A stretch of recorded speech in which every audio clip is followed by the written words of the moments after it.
इस क्वेश्चन को मैं मैथमेटिकली और ज्योमेट्रिकली दोनों तरीके से कर सकता हूँ। मैथमेटिकल वे लेकिन थोड़ा सा लेंथी पड़ेगा, लेकिन ज्योमेट्रिकल वे छोटा होने के साथ साथ आपके कॉन्सेप्ट भी ज़्यादा स्ट्रांग बनाएगा। Therefore I will do this question by geometrical way. और ज्योमेट्रिकल वे से वो बच्चे बिल्कुल आसानी से कर पाएंगे जिन बच्चों को ये वाला फॉर्मूला पता है कि argument of z minus z1 upon z minus z2 equal to theta always represent इस सर्कल। बस थीटा की वैल्यू 0 या पाई नहीं होनी चाहिए। थीटा की वैल्यू 0 या पाई होती है, उसकी डिटेल अलग है। इन सब बातों की पूरी डिटेल के लिए आपको मेरा जेई लेवल का कॉम्प्लेक्स नंबर का वीडियो लेक्चर देखना होगा। लेकिन सोल्यूशन में उतनी बात बता दूंगा कि आपको सोल्यूशन क्लियर हो जाए, लेकिन पूरी डिटेल के लिए आपको जेई लेवल का कॉम्प्लेक्स नंबर का वीडियो लेक्चर देखना होगा। अदरवाइज मैथमेटिकल वे से तो करना बिल्कुल ही आसान है। z को x प्लस आई बाई मान लो और पूरा सिंप्लीफाई करने के बाद आपको पता चल जाएगा कि एक सर्कल है। लेकिन यदि आप अपने कॉन्सेप्ट स्ट्रॉन्ग बनाना चाहते हो तो आपको ज्योमेट्रिकल वे से करना चाहिए। और जिन बच्चों को argument of z minus z1 upon z minus z2 equal to theta का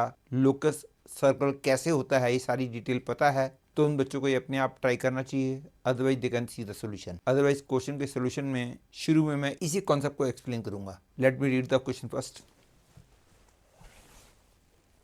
इस क्वेश्चन में कहा गया है real part of this is equal to 1 where z equal to x plus i y then the point x y lies on you have to find the correct choice. सबसे पहले मैं वो कॉन्सेप्ट एक्सप्लेन कर देता हूं कि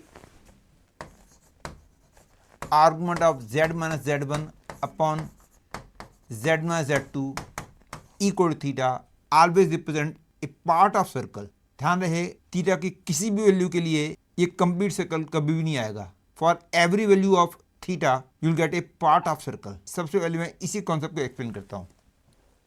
to understand this concept, ये तो आपको पता ही होगा कि सपोज दो लाइंस कट कर रही हैं और जहां पे कट कर रही हैं वहां का फिक्स z1 है, इस लाइन पे कोई पॉइंट है उसका फिक्स z2 है, इस लाइन पे कोई पॉइंट है उसका फिक्स z3 है। और हमने सपोज ये वाला एंगल निकालना है। जो एंगल निकालना हो वहां पे हमेशा पहले एंटी क्लॉकवाइज डायरेक्शन बना लो और इसका नाम यदि थीटा है तो रिमेंबर दैट आर्गुमेंट ऑफ इस पॉइंट का नाम ए रख दो, इस पॉइंट का नाम बी, इस पॉइंट का नाम सी, और जो एंगल निकालना है वहां से निकलने वाले दो वेक्टर बना लो।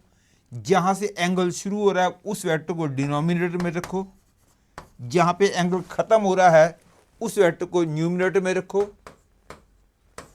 And this will be equal to theta. Argument of A C vector upon A B vector is equal to theta. और इसका मतलब हो गया argument of z3 minus z1 upon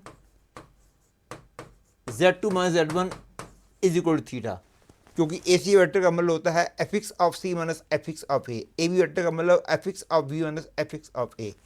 और इस कॉम्प्लेक्स नंबर का जो आर्गुमेंट होगा that will be equal to this angle. You must remember this formula.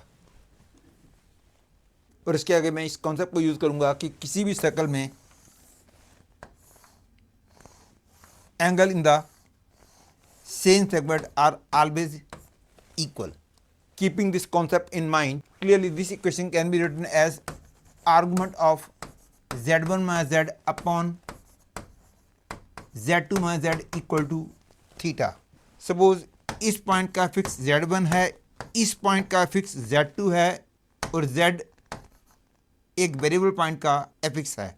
इस पॉइंट का नाम मैं a रख रहा हूँ, इस पॉइंट का नाम मैं b रख रहा हूँ, इस पॉइंट का नाम मैं p रख देता हूँ। तो इसका मतलब हो गया argument of P A vector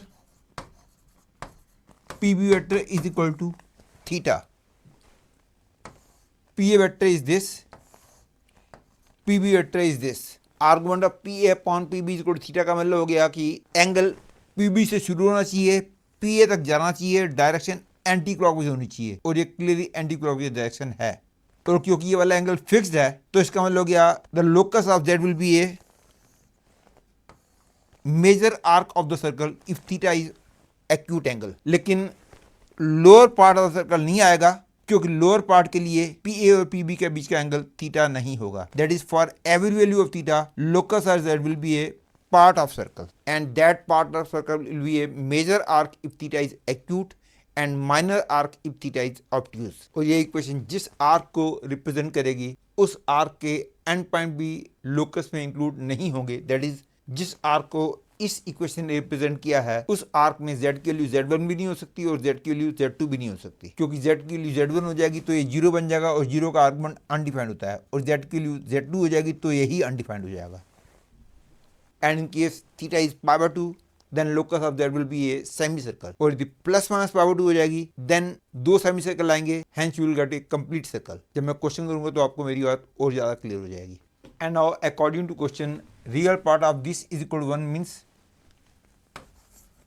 real part of z-1 upon 2z plus iota -1 is equal to 0, and this means this is purely imaginary number, that is I can say z-1 minus 2z plus iota upon 2z plus iota is purely imaginary number, that is minus z minus 1 minus iota upon 2z plus iota is purely imaginary number, that is z plus 1 plus iota upon z plus iota by 2 is purely imaginary number.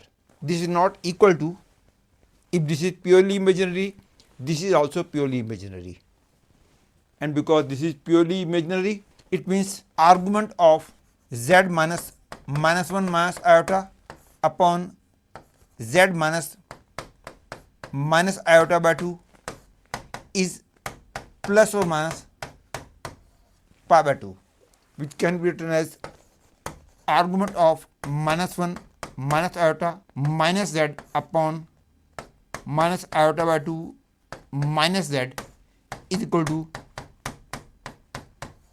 plus minus π/2.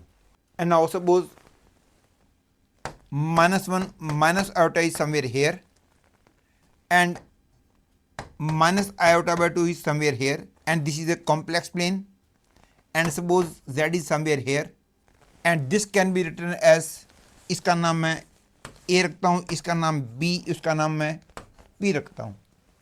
तो this means argument of pa vector upon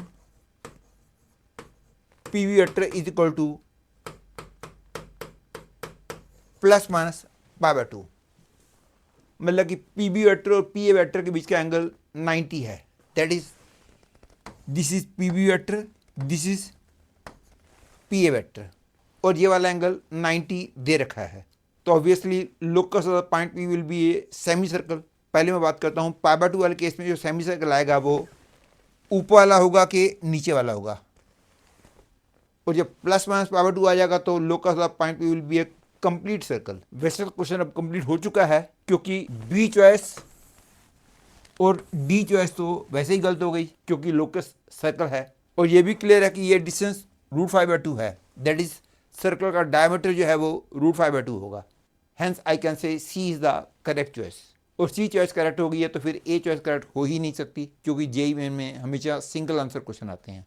फिर भी clarity purpose के लिए मैं centre of the circle भी निकाल देता हूँ, और ये भी बता देता हूँ कि π/2 वाले केस में कौन सा सेमी सर्कल आएगा और माइनस π/2 वाले केस में कौन सा सेमी सर्कल आएगा। क्योंकि मैंने बताया था कि एंगल पीबी से शुरू होना चाहिए, पीए तक जाना चाहिए, और पॉजिटिव एंगल वाले केस में डायरेक्शन एंटी क्लॉकवाइज होगी।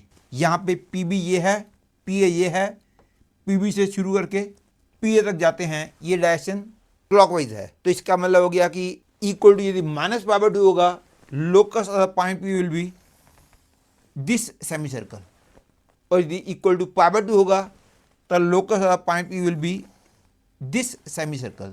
आप देख सकते हो कि यदि पी पॉइंट को मैं यहाँ लेता हूँ तो पी बी ये हो गया, पी ए ये हो गया, एंगल पी बी से शुरू होना चाहिए, पी ए तक जाना चाहिए, और एंटी क्लॉकवाइज होनी चाहिए यदि π/2 है तो, और ये डायरेक्शन एंटी क्लॉकवाइज है।